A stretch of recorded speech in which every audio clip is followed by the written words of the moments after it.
사랑과 은혜가 풍성하신 하나님 아버지, 오늘도 우리를 불러주심을 감사합니다.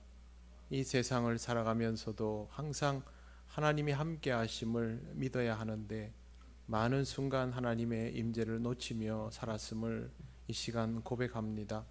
하나님, 우리의 부족함과 어리석음을 이 시간 다 내려놓기를 원하오니 성령께서 우리로 하여금 깨닫게 하셔서 온전히 주님 앞에 내려놓으며 평안을 얻게 하여 주옵소서. 하나님, 우리가 하나님 앞에 올려드려야 할 많은 기도의 제목들이 있습니다. 하나님, 이 제목들이 하나님 앞에 엎드릴 때마다 생각나게 하시고 아버지의 뜻대로 구하며 응답받는 은혜가 있도록 인도하여 주옵소서. 하나님, 우리 통영교회에 속한 모든 성도들의 가정을 살펴주심을 감사합니다. 하나님, 각 가정마다 하나님의 은혜로 채워지고 또 일어서며 견고해져야 하오니 하나님께서 주시는 그 풍성함의 은혜를 누리는 귀한 가정들이 되게 하여 주옵소서. 여러 가지 이유로 어려움에 처하며 또 병고로 인하여 힘들어하는 성도들도 있사오니 하나님 아버지께서 직접 찾아가 주시고 만나 주시고 그 임재를 깨닫게 하셔서 하나님께서 허락하신 치유와 은혜의 역사가 경험되게 하여 주옵소서. 어렵고 힘든 일들을 통하여 하나님을 더욱 바라며 하나님의 은혜 속에서 강건함을 입는 우리 통영교회 모든 성도들 되게 하여 주옵소서. 이 시간을 통하여 하나님 주실 풍성한 은혜를 사모합니다. 하나님 말씀하실 때 우리에게 그 말씀이 온전히 들리게 하옵소서. 예수님 이름으로 기도드립니다. 아멘. 오늘 하나님 말씀 민수기 33장 27절부터 34장 9절까지입니다.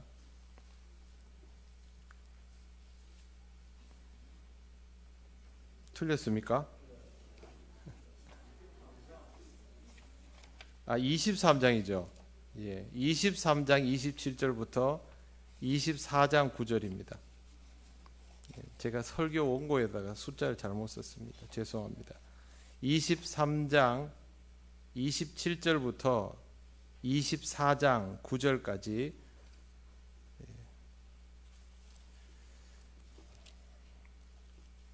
구약 성경 235쪽입니다. 27절부터 한 절씩 교독하겠습니다. 발락이 발람에게 또 이르되 오라, 내가 너를 다른 곳으로 인도하리니 내가 거기서 나를 위하여 그들을 저주하기를 하나님이 혹시 기뻐하시리라 하고,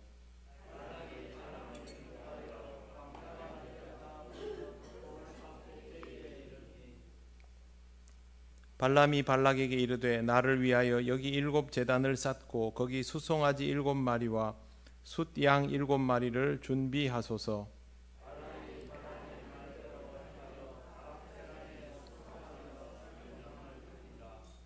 발람이 자기가 이스라엘을 축복하는 것을 여호와께서 선히 여기심을 보고 전과 같이 점수를 쓰지 아니하고 그의 낯을 광야로 향하여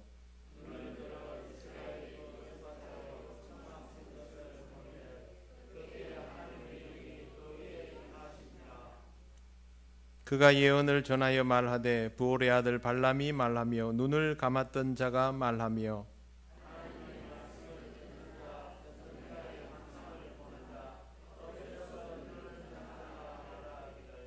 야곱이여 내 장막들이, 이스라엘이여 내 거처들이 어찌 그리 아름다운고,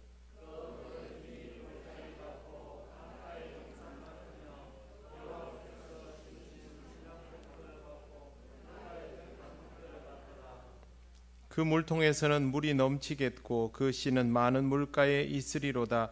그의 왕이 아각보다 높으니 그의 나라가 흥왕하리로다.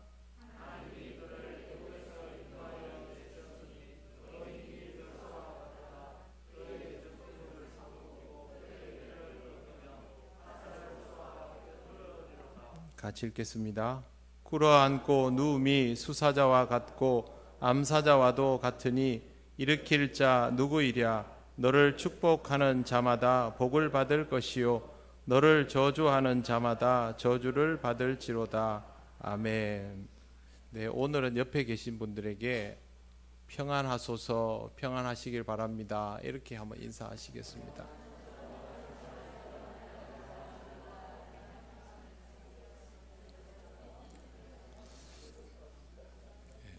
굳이 악수를 또 네, 여러분 주님 안에서 평안하시기를 바랍니다. 기도드리겠습니다.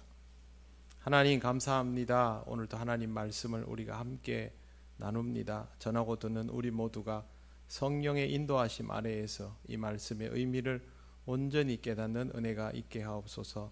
예수님 이름으로 기도드립니다. 아멘. 네, 요즘 우리가 발람을 통해서 공부를 많이 하고 있습니다. 지난 시간에 발람이 했던 마지막 말을 26절을 통해서 여러분에게 한 번 더 말씀을 드리겠습니다. 내가 당신에게 말하여 이르기를 여호와께서 말씀하신 것은 내가 그대로 하지 않을 수 없다고 하지 아니하더이까.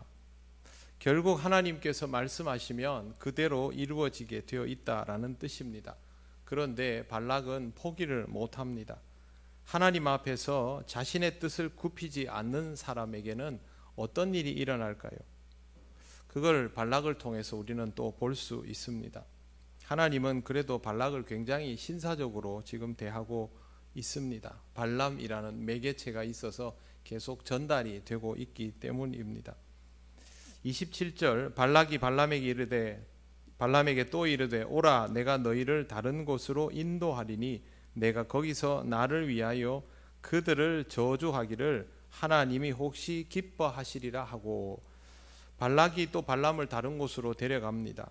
거기서는 혹시 저주가 가능할지도 모른다고 생각했던 것입니다.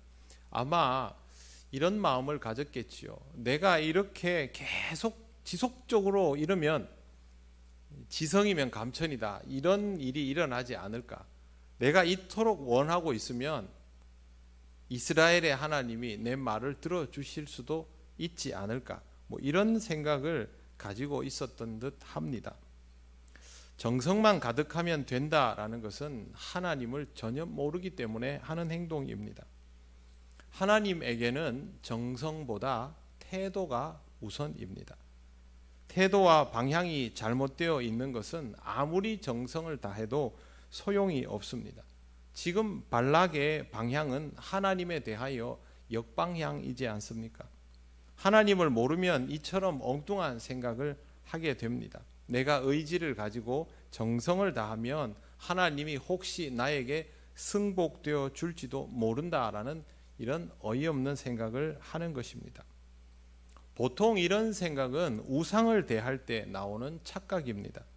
인격적이지도 않고 실제하지도 않으니 인간이 자신의 생각으로 신과의 관계성을, 내용을 채우는 겁니다. 여러분 한번 생각을 해보십시오. 하나님과 인간의 인격적 관계에서 인간이 마음대로 하나님과 인간 사이의 여백들을 다 채워낼 수 있습니까? 그럴 수 없지요. 우리는 사실상 하나님께서 그 여백을 채우시는 것을 받아들여가는 수준입니다. 그런데 우상을 숭배하는 사람들은 어떻습니까? 우상이 실제가 아니니까, 어차피 아무 말도 해주지 않으니까 자신의 생각만으로 그 공간을 가득 채우고 자기가 생각하는 것이 무엇이든 가능할 것 같은 착각에 빠지는 것입니다. 신과 인간의 관계를 자기 생각으로 가득 채우면 신을 제대로 의식하는 것이 되지를 않습니다. 자기의 생각에 매몰될수록 하나님의 존재를 의식하지 못하게 되는 것입니다. 지금 발락을 보십시오. 하나님께서 이토록 강력하게 역사하시는데도 전혀 알아차리지 못하고 있지 않습니까? 그만큼 자신의 생각에 매몰되어 있다는 뜻입니다. 신앙생활을 하면서도 하나님에 대한 실질적인 경험이 없는 사람은 신앙의 내용을 잘 들여다보면 자신의 생각과 바램으로 가득 차 있는 것을 볼 수 있습니다. 하나님과 소통이 되는 사람은요, 하나님께서 말씀하시는 것, 하나님이 역사하시는 것, 하나님이 그 사람을 끌고 다니는 것들을 경험하면서 자신의 영역이 점점 작아지게 되어 있습니다. 쉽게 말씀드리면 몇 대 맞고 나면 고분고분해진다는 뜻입니다. 그런데 교회는 다니지만 하나님과 인격적인 교감이 이루어지지 않은 사람은 그런 거 잘 모릅니다. 하나님의 의지, 하나님의 생각보다는 자신의 의지와 생각으로 하나님과의 관계성의 내용이 꽉 차 있습니다. 그 사람은 자기가 원하는 것은 맘먹고 기도하고 열심히 노력하면 된다고 생각하는 사람. 그러다가 그 일이 틀어지면 낙심하는 사람입니다. 신앙은 그런 방향으로 채워서는 안 됩니다.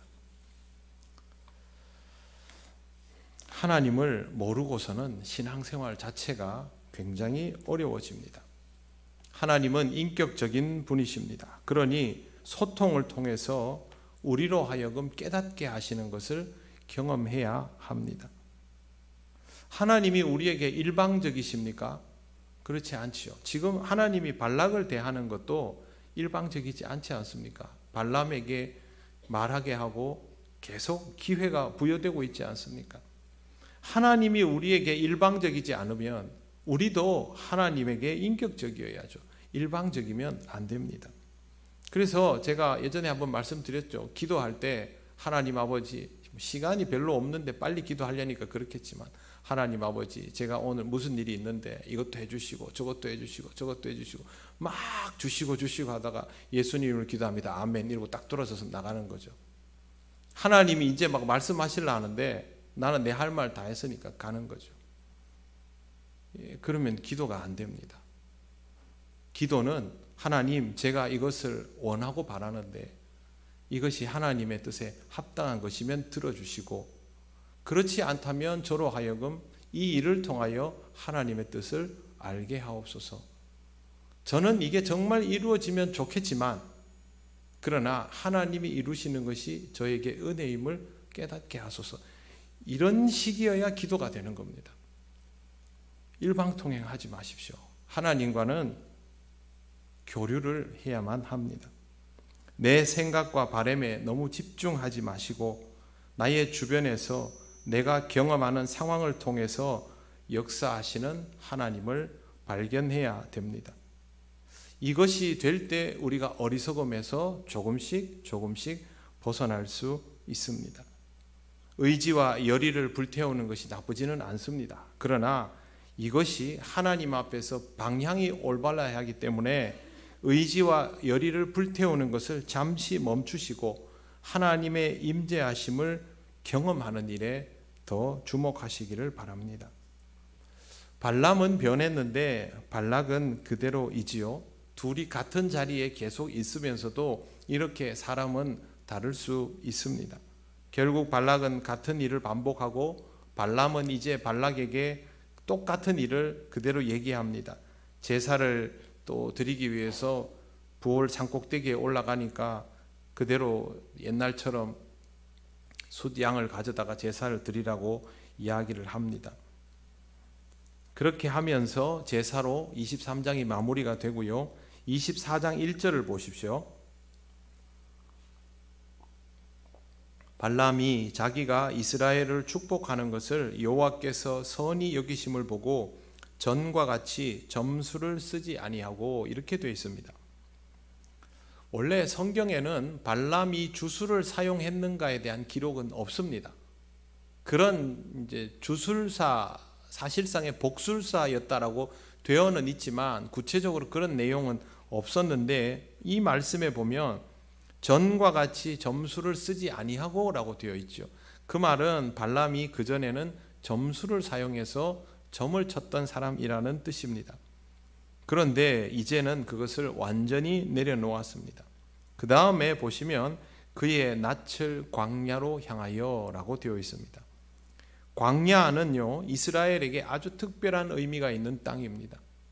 사실상 모세가 하나님을 처음 대면한 것도 광야이지만 이스라엘이 세상의 모든 것들을 차단당한 채로 하나님과만 소통하도록 그렇게 이끌림 받았던 땅이 바로 광야입니다. 그래서 이 시대의 이스라엘 사람들에게 광야는 곧 하나님을 대면할 수 있는 땅을 말합니다.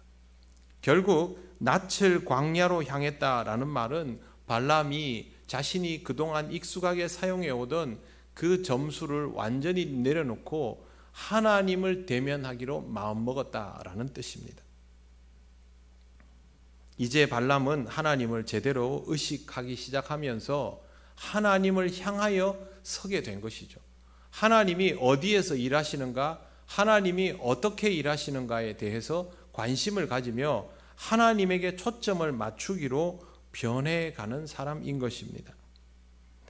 2절을 보십시오. 눈을 들어 이스라엘이 그 지파대로 천막 친 것을 보는데 그때에 하나님의 영이 그 위에 임하시니라. 발람이 이스라엘 사람인가 이방인인가 이런 거 중요하지 않습니다.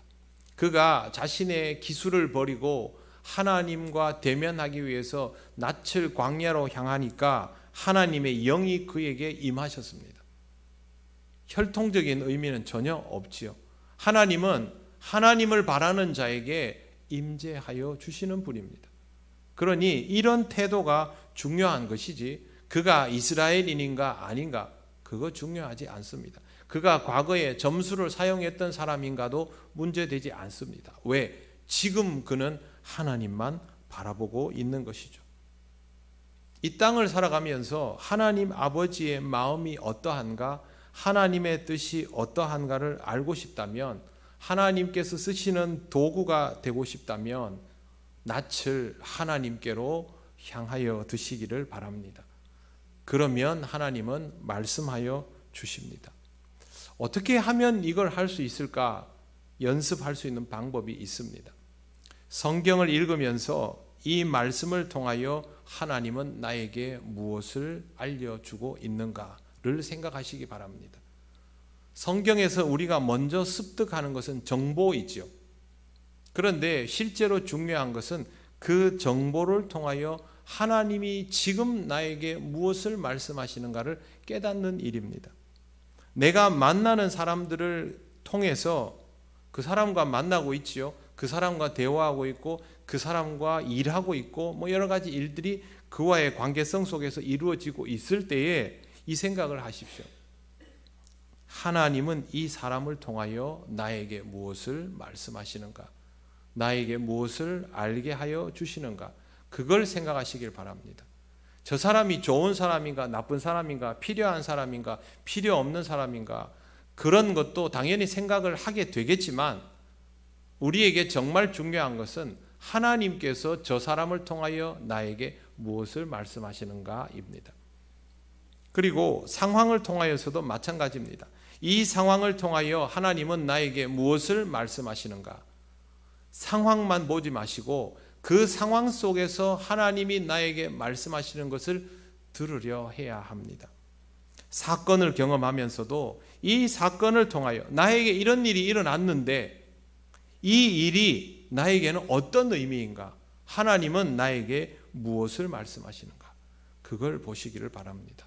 결국 우리는 우리에게 경험되는 모든 것들을 통하여 그 경험의 표면만 볼 것이 아니라 그것을 통하여 하나님이 나에게 무엇을 말씀하시는가를 골똘히 생각해야 합니다.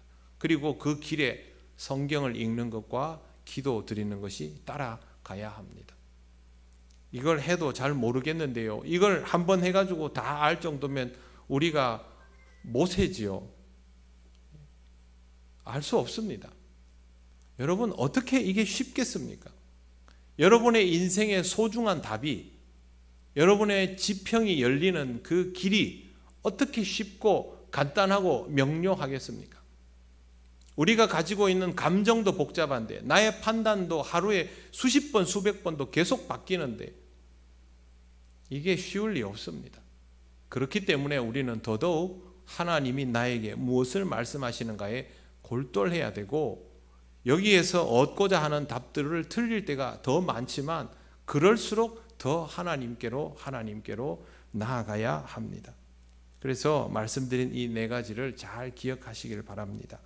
3절 다시 보십시오. 그가 예언을 전하여 말하되 부올의 아들 발람이 말하며 눈을 감았던 자가 말하며 이렇게 되어 있습니다.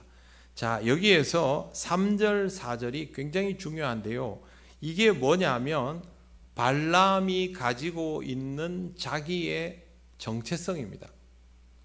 그런데 이게 시간성하고도 연관이 있습니다. 제일 먼저 말하는 게 뭐냐면 부올의 아들 발람입니다. 발람은 부올의 아들이죠. 부올의 아들로 태어나서 그 지역에서 자랐고 그 지역에서 점술가가 되어서 점을 치면서 먹고 살았고 사람들이 원하는 대답들을 해주며 돈을 벌었던 사람입니다. 그런데 그 사람이 두 번째, 눈을 감았던 자가, 이게 또 발람의 정체성이죠. 그렇게 살아왔는데 눈을 감게 되었습니다. 눈을 감았다라는 것이 무슨 의미일까요? 감았다라는 말은 과거형이지요. 볼 수 없었던 자입니다. 점술은 무엇을 의미합니까? 보는 거죠. 그는 발람의 아들로 태어나서 다른 사람들이 보지 못한 것을 볼 수 있는 자로 여겨지며 살아왔습니다. 그런데 돌이켜보니 발람은 그 시절 볼 수 있는 자가 아니었던 겁니다. 그걸 지금 발람 스스로 고백하는 것이죠. 나름대로의 계산과 처세로 이 땅을 살며 다른 사람들이 보지 못하는 것을 보는 것처럼 행동하고 있었지만 실제로 자신은 볼 수 없었던 자였다라고 지금 말하고 있는 겁니다. 그리고 나중에 보면 눈을 뜬 자라는 표현이 뒤에 나옵니다. 이렇게 눈을 감았던 자가 나중에 하나님으로 인하여 눈을 뜬 자가 되었음을 알려주고 있는 것입니다. 이 세상에서 뭘 좀 아는 듯 하면서 살아가는 사람, 다른 사람이 모르는 것도 볼 수 있는 것처럼 말하는 사람들이 있습니다. 그 사람들은 지혜로운 자로 여겨지고 선각자로 여겨질 것입니다. 그러나 인간은 미래에 대하여 누구도 장담할 수 없습니다. 결국 하나님을 알지 못하는 자는 하나님이 만드신 이 세상이 어떻게 움직여지는지를 알 수 없기 때문에 볼 수 없는 자에 불과합니다. 제가 요즘 그 기독교 강요 같이 공부하면서 하나님에 대해서 함께 공부했는데요. 하나님의 창조의 원칙은 곧 섭리의 원칙으로 연동되게 되어 있습니다. 그러면 우리는 하나님의 말씀을 통해서 이 창조와 섭리의 법칙이 연동되는 것을 보면서 그 안에서 적응해 나가야 하는데, 하나님을 알지 못하는 자는 여기에서 아무리 똑똑하고 대단해 보인다고 해도 그가 천리안이라고 할지라도 결국에는 발람과 같은 눈을 감았던 자에 불과한 것입니다. 하나님을 통하여 세상을 보지 않는 자는 눈을 감았던 자일 뿐입니다. 우리도 마찬가지이지요. 우리가 하나님을 통하여 세상을 볼 때만 그 눈이 뜨여지는 겁니다. 하나님을 모른 채로 이 땅을 살아가는 것이 얼마나 위험한 일인가를 우리는 생각해 볼 필요가 있습니다. 하나님 말씀 없이는 눈이 뜨여지지 않습니다. 말씀을 통하여 하나님을 알아가며 제대로 하나님을 향하여 낯을 돌리고 하나님을 의식하고 바라보는 과정이 필요합니다. 사울이 다메섹 도상에서 주님을 만났죠. 그리고 나서 눈이 멀어버렸지 않습니까? 그러면 다메섹 도상까지 가는 사울은 눈을 뜨고 있던 자입니까? 감았던 자입니까? 감았던 자이지요. 그 눈을 뜬 게 아닙니다. 우리의 인생이 이와 같다는 것입니다. 주님을 만나고 주님을 통하여 하나님의 실체를 경험하고 그 실체를 깊이 알기 위해서 말씀을 대하고 그 말씀을 통하여 내가 조금 알고 있던 하나님을 점점 더 알아갈수록 이 땅을 바라볼 수 있는 안목이 생겨나게 되는 것입니다. 이 안목이 있는 자가 하나님 나라가 어떻게 확장되고 어떻게 완성되는지를 알고, 그러면 그 날과 때를 알지 못하더라도 두려워 떠는 것이 아니라 하나님의 나라를 기다리며 사모하며 살아갈 수 있는 것이죠.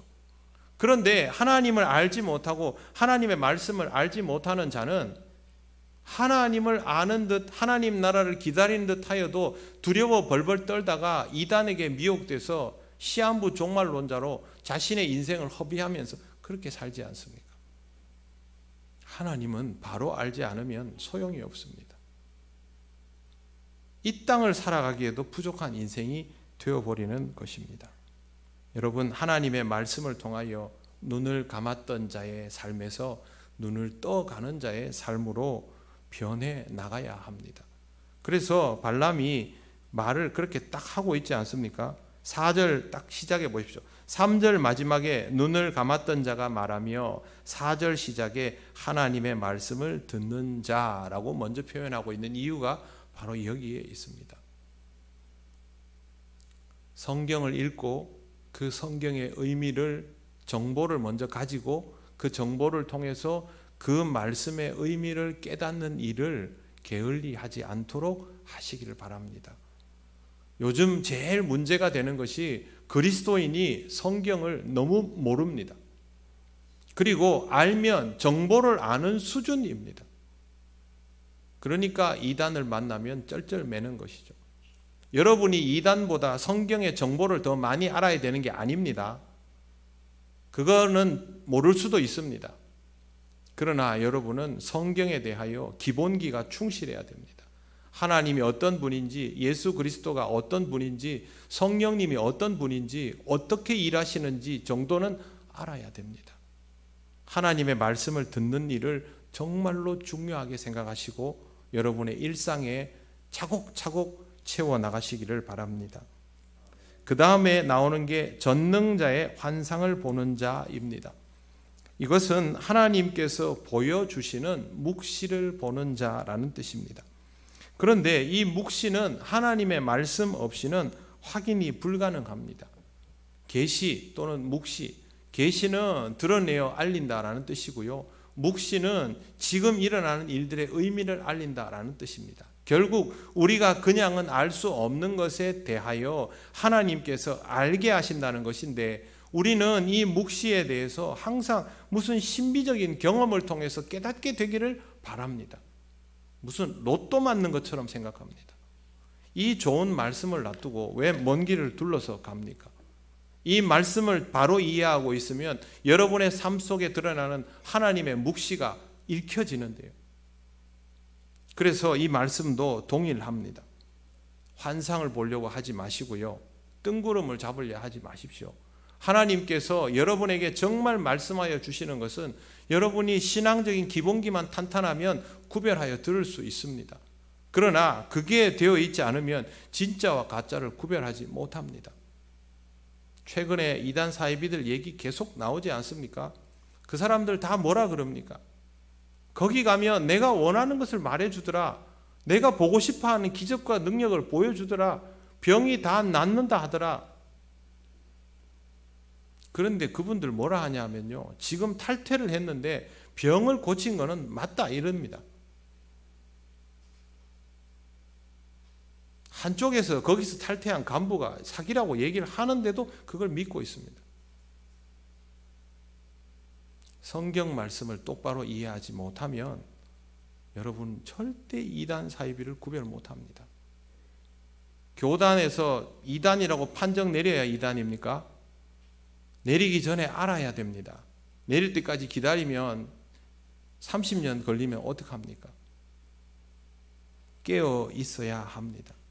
하나님의 임재도, 여러분에게 경험되는 신비적인 체험도, 여러분의 삶 속에 일어나는 기적과 능력의 역사도, 놀라운 은사도 말씀이 기준되지 않으면 그것이 하나님의 것인지 사탄의 것인지 구별 못합니다. 그러니 반드시 하나님의 말씀으로 기준을 분명하게 잡으시기를 바랍니다. 그것이 말씀에 입각해 있으면 받아들이셔도 됩니다. 그런데 내 마음에 쏙 들더라도 하나님의 말씀과 합당하지 않으면 내려놓으십시오. 시험에 드는 일이 됩니다. 하나님의 묵시를 알아가는 자는 앞으로 무엇을 해야 하는지, 어떻게 해야 하는지를 알아가는 사람입니다. 그런 사람이 되어야 두려움 없이 이 세상을 살아가게 되고 지혜롭게 준비하고 대처도 가능해집니다. 그는 이미 하나님께 순종하는 사람이기 때문입니다.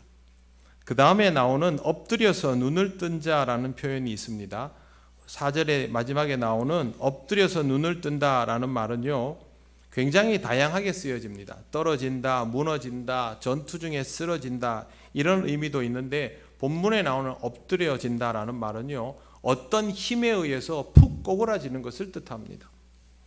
발람이 이 표현을 사용하는 이유는 하나님의 강권적인 역사에 의해서 자신이 푹 꼬꾸라진 사람이었다라는 뜻입니다.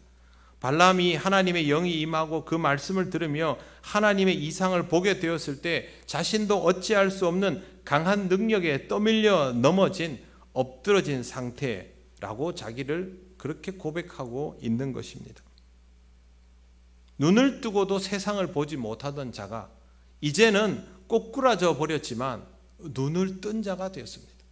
이렇게 눈을 뜬 것은 자신의 의지로 눈을 뜬 것이 아니라 하나님께서 그 안목을 열어주셔서 보게 된 것입니다.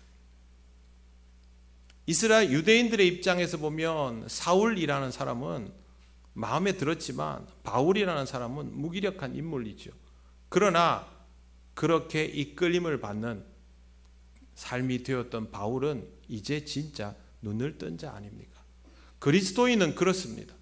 그리스도인은 세상 사람들이 보기에는 더 이상 세상적으로 서 있는 자가 아닙니다. 하나님에게 이끌림을 받고 복종 압제당해서 거꾸러진 자입니다. 그러나 그의 눈은 열려 있는 사람입니다.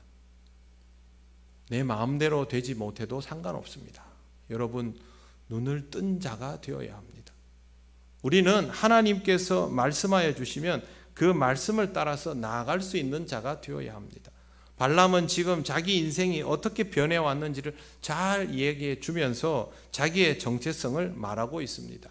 종합하면 그는 완전히 하나님께 속한 사람이 되었다라는 뜻입니다. 하나님은 이렇게 발람을 바꾸어서 사용하시고 있습니다. 인생에게 있는 놀라운 변화들은 하나님께서 우리를 살리기 위함이기도 하지만 우리를 쓰기 위함이기도 합니다. 우리는 구원받은 것은 굉장히 좋아합니다만 쓰임받는 것은 좀 불편해합니다. 거기서부터는 내 마음대로 못하기 때문에 그렇습니다. 하나님의 임재는 우리를 구원하실 뿐만 아니라 우리를 사용하십니다. 로마서 8장에 있지 않습니까? 하나님께서 우리를 부르시고 의롭다 하시고 영화롭게 하셨느니라. 영화롭게가 무슨 뜻입니까? 영화롭게라는 말은요, 하나님께 참여되게라는 뜻입니다. 하나님께 참여되게라고 하니까 무슨 지위만 올라가는 것처럼 생각을 하는데 그게 아니라 하나님과 동역자가 된다는 뜻입니다. 그러니 하나님은 우리를 쓰기를 원하시는 것이죠. 우리는 지금 그렇게 변해가고 있습니다. 우리가 우리 스스로를 보기에도 참 많이 부족하고 하나님께서 쓰시기에도 너무 부족하고 우리 자신을 추스리는 것도 잘 못하는 그런 인생처럼 보이지만 그러나 우리는 예전과 많이 달라져 있지 않습니까? 여러분 그렇지 않습니까? 하나님 앞에서 도망만 다니던 내가, 하나님의 말씀이라 하면 눈에 들어오지도 않던 내가, 하나님 앞에 엎드리면 기도할 제목도 못 찾던 내가 어느 날 이 말씀이 눈에 보이고 귀에 들리고 엎드리면 기도의 제목들이 생각나고 내가 하고 싶은 것들이 있어도 하나님께서 내 삶을 움직이시면 거기에 이끌림을 받아서 끌려가는 것을 나빠하지 않고 그렇게 우리는 변해가고 있는 겁니다. 앞으로도 이 길을 꾸준히 가시기를 바랍니다. 하나님은 여러분을 지키시고 그리고 여러분을 통하여 말씀하셔서 사람들이 하나님의 역사하심을 경험하도록 그렇게 일하실 것입니다. 거기에 기쁘게 쓰임받는 여러분이 되시기를 바랍니다. 오늘은 이렇게 함께 기도하면 좋겠습니다. 여러분, 하나님께서 나를 변화시키는 방법에 대해서 생각을 해보셨습니까? 하나님은 우리를 변화시키는 방법을 지금도 계속 사용하시는 중입니다. 우리가 그 의도와 방법을 다 알아차릴 수는 없지만 결국 알아가고 적응해 가지 않겠습니까? 그래서 이 시간 하나님께 이렇게 기도하기 원합니다. 하나님이 나를 변화시키는 것을 받아들이며 내 영의 눈이 뜨여지고 하나님의 묵시를 깨달아가며 하나님의 뜻을 말하는 사람으로 살아가게 하옵소서. 하나님의 뜻으로 살아가는 나를 통하여 하나님의 나라가 내 주변에 전해지도록 하여 주옵소서. 다 같이 기도드리겠습니다. 아버지 하나님, 은혜를 감사합니다. 지금까지 하나님께서 부족한 저를 변화시켜 주시고 우리 성도들을 변화시켜 주셔서 우리의 믿음이 조금씩 자라도록 인도하여 주신 것을 감사합니다. 우리에게 일어나는 모든 일들이 어떤 이유인지는 다 알지 못했지만 때로는 우리가 그것을 통하여 힘겨워할 때도 많았지만 그러나 하나님 아버지 조금씩 변하고 있는 우리들의 모습을 보면서 하나님이 우리를 얼마나 사랑하시는지 또 하나님께서 우리를 어떻게 쓰기를 원하시는지를 배우고 있습니다. 사랑하는 하나님 아버지, 우리가 이 배움의 길을 기쁘게 가게 하시고 우리의 삶이 하나님 앞에서 더 성숙하게 변화되어 갈 수 있도록 인도하시고 역사하여 주옵소서. 하나님 앞에 순종하는 것이 우리 삶의 평안이 되고 기쁨이 되게 하시며 하나님께 쓰임받는 것이 우리에게 감격적인 일이 되어 가도록 하나님 아버지 우리와 함께 하셔서 우리의 부족함들이 깨달아지며 우리의 변화됨이 하나님께 영광 돌릴 이유가 되게 하여 주시옵소서. 하나님 감사합니다. 우리 스스로의 변화도 잘 깨닫지 못하는데 오늘도 말씀을 통하여 하나님께서 우리를 변화시키고 있음을 또 우리가 많이 변했음을 알게 하시니 감사합니다. 비록 다 헤아리지 못할지라도 하나님의 인도하심을 따라서 우리의 삶이 성장하고 있음을 살펴보게 하시고 늘 하나님께 감사하며 영광을 돌리는 성숙한 그리스도인이 되도록 인도하여 주옵소서. 하나님, 우리를 구원하여 주신 감격뿐만 아니라 우리를 불러 사용하여 주시는 감격도 누리기를 원합니다. 두려워하며 피하는 인생이 아니라 하나님 쓰실 때에 기쁘게 화답하며 하나님의 영광을 드러내는 우리 통영교회의 모든 성도들 되게 하여 주옵소서. 우리가 이해하지 못하는 순간 우리의 부족함을 용납하여 주시기를 원합니다. 깨우쳐 주실 때에 은혜로 알며 하나님 앞에 더욱 엎드리는 우리들 되게 하여 주옵소서. 감사드리며 예수님 이름으로 기도드립니다. 아멘.